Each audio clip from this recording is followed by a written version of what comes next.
But I'm convinced that there's also an element of, so you know how Neuralink, they've been doing human experimentation in secret and underground in these DUMBs. If you don't know about deep underground military bases that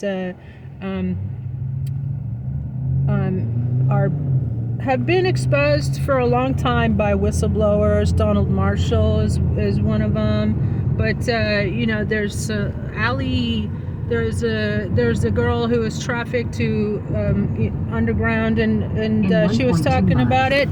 But yeah, I think we need to keep in mind that there are still victims that need to be freed. Whether or not the stupid ass Congress will do its damn job and remove the entire regime. Article 2, Section 4, duh. Do your damn job. And that's what we need to do. We need to rise up all together and tell Congress, do your damn job.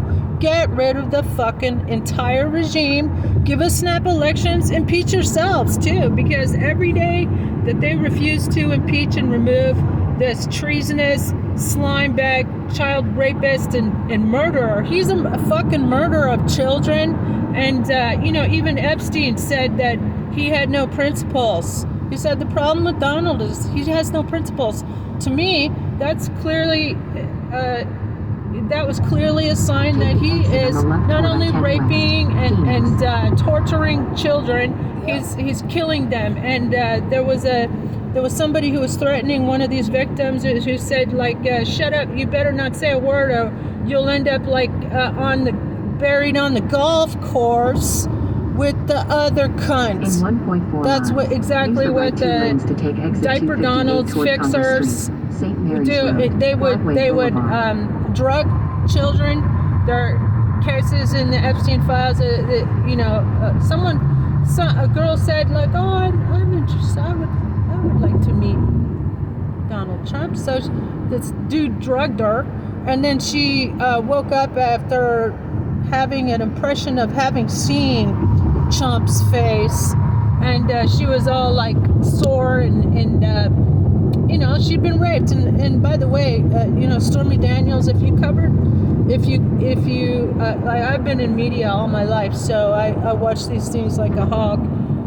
But Stormy Daniels talked about it too. She testified that she woke up in a kind of haze and she was being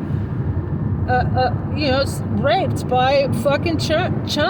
He did it to everybody because that's what he gets off on. He gets off on people suffering. He gets off on rape. He gets off on torture. He gets, the Sasha Riley tapes.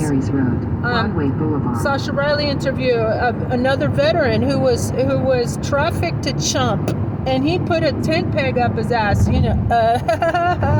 The third time that he was, Diaper Donald wanted him to fuck him up the ass, and he laid down, and Sasha Riley grabbed a tent peg and kicked it up to his ass, and Diaper Trump had to be air vac out of there, and that's probably why he's been wearing a diaper since the 1980s. Get what you deserve, chump.